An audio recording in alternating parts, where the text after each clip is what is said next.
Soy el Padre Santiago, estoy en la Universidad Panamericana y vamos a hablar de un santo muy importante, no por ser santo, que por supuesto es lo primero, sino porque además de ser santo, es filósofo, es teólogo y curiosamente un señor que utiliza la razón. No es un científico, pero habla maravillosamente bien de la ciencia. ¿Por qué? Porque además de su santidad, es un hombre que por su prudencia, a la hora de calificar los datos de la ciencia de su época, con un equilibrio, una prudencia y una medida verdaderamente formidables, resulta un ejemplo para muchos de nosotros que estamos locos con la ciencia, cuando la ciencia está de capa caída.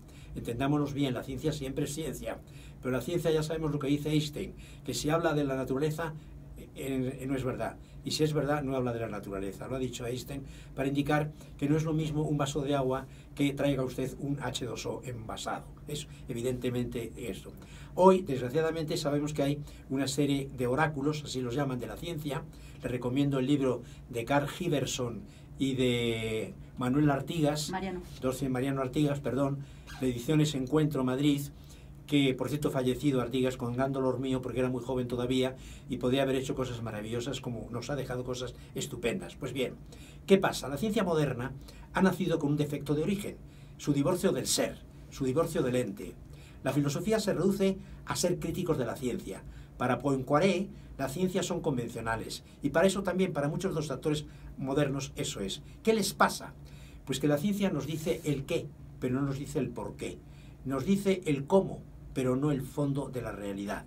Y echarle la culpa a que estos hombres, Aristóteles, San Alberto Magno, Santo Tomás, eran metafísicos, sí, eran metafísicos porque buscaban la realidad, pero sabían perfectamente entender que la verdadera ciencia no consiste solo en hacer cosas, sino en saber qué son esas cosas que se hacen. Esto es muy importante. La ciencia moderna tiene un enorme déficit, que es que olvida la realidad, la sustancia de las cosas. Ya no importa lo que la cosa es, sino que yo quiero que diga la cosa, o que yo quiero lo que sea la cosa.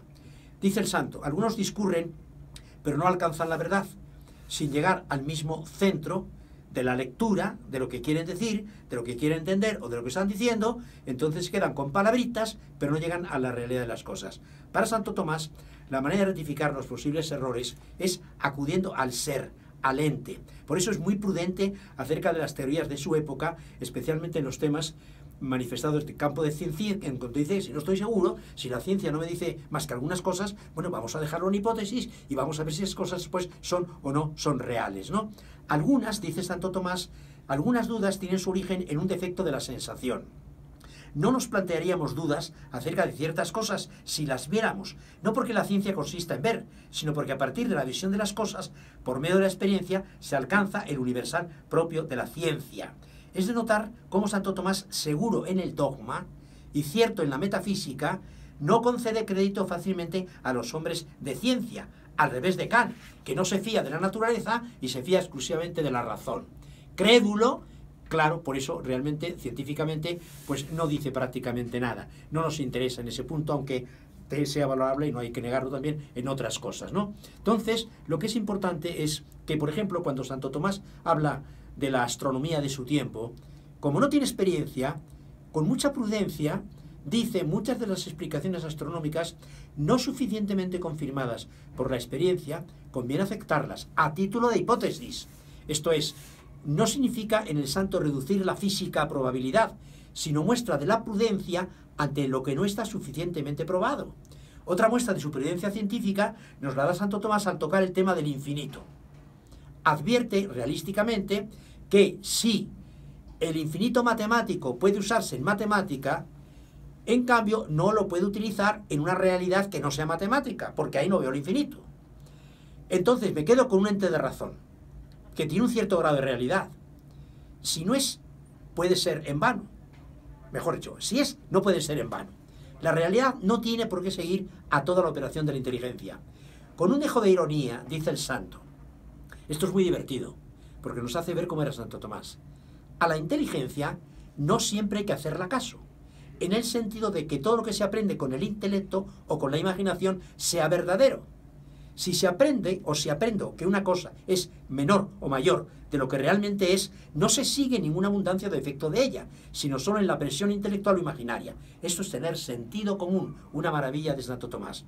Bendito Santo Tomás, que no cometió el error de fundamentar la ciencia del espíritu en las ciencias de la naturaleza sin espíritu. Uno de los errores funestos de la ciencia moderna ha sido sustituir lo real por lo mental, la realidad por la mentalidad, que diluye la objetividad por la conceptualidad, el objeto sin sujeto, lo óntico en lo ontológico, un idealismo en el que no llegamos a ninguna parte. Bendito sea Santo Tomás, que nos enseñó cómo teníamos que estudiar las cosas que conocemos por la experiencia y por la ciencia, sabiendo qué son, pero que muchas veces no sabemos por qué son.